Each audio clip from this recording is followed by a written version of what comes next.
We are going to start off with Dr. DeCaro, and his challenge and question goes to Dr. Ali. We start your question now. Jesse?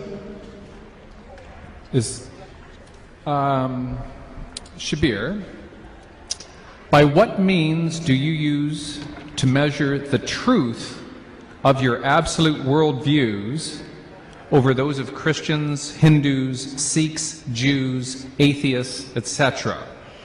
If your account of reality is closer to the truth than either Dr. Costa's or mine and everyone else in the world who are not Muslim, where is your reality measuring stick which would convince all of us here tonight that what you are saying is absolutely true?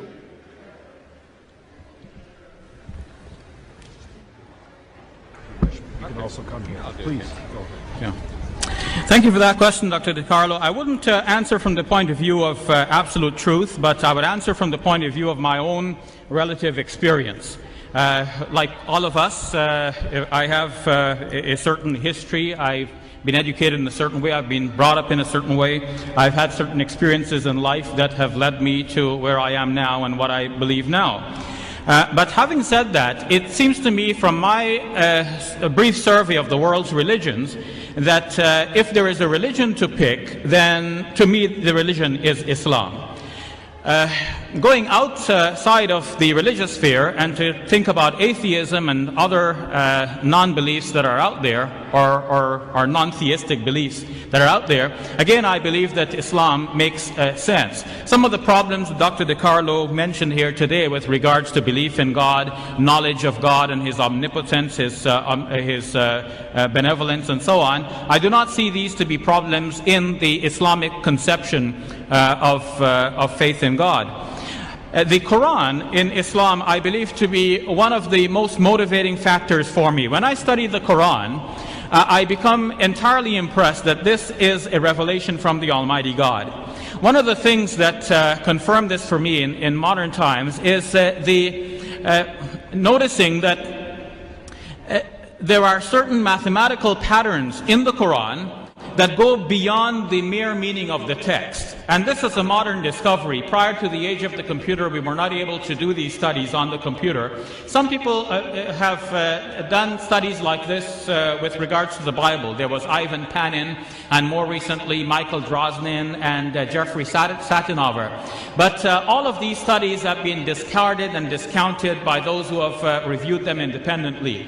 In the case of the Quran, on the other hand, there are many numerical correspondences between things, between numbers of verses, between numbers of chapters, numbers of words, numbers of letters, and it's forming such a tight-knit composition that it is clear that whoever authored this book has a very deep interest in numbers, has a sharp mind that could keep track of the numbers over the 23 years over which the Quran was being revealed, a piece at a time in a wide variety of circumstances, and didn't tell anybody about this until we can discover it only now. To me, this is the mind of God behind the Quran that we're now discovering. For example, one of these aspects is the number of times words occur in the Quran that are meaningful in terms of the numbers and in terms of each other. For example, tonight our debate is about Jesus. The Quran says that Jesus is like Adam, and the Quran means but they're both created by God. But there is another way in which Jesus is like Adam in the Quran. Each name, Jesus and Adam, occurs in the Quran 25 times. And if only once do they occur in the same verse, and another time in the same chapter. To think of the other 23 occurrences scattered in a variety of chapters in the Quran. Some chapters mention Adam but do not mention Jesus. Some mention Jesus but not Adam. And to keep count of the Prophet now reciting a piece at a time over 23 years in a variety of circumstances. How does he remember how many times he said Adam and how many times he said Jesus? More than this. The Quran mentions man, rajul, 24 times, and imra, a woman, also 24 times. The Quran mentions Satan, an angel. Satan 68 times, angel 68 times as well. The Quran contrasts this life with the life hereafter. Dunya in the Quran occurs 115 times. Akhirah, the life hereafter, also 115 times. What accounts for this phenomenon?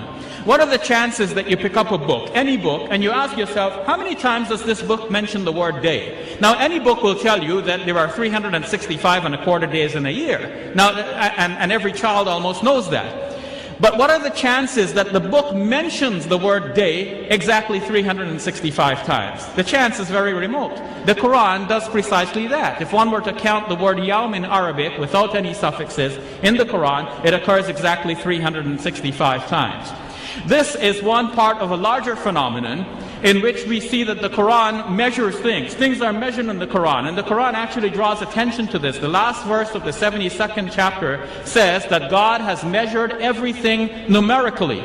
No one realized at the time that this was actually about the Quran as well. In fact, there are things in the Quran that are measured numerically, and we're only discovering that now. As Adam Smith said in the world of economics, there is an invisible hand guiding everything. To me, there is the invisible hand of God and the mind of God guiding the revelation and the eventual compilation of the Quran as we have it now. Thank you very much.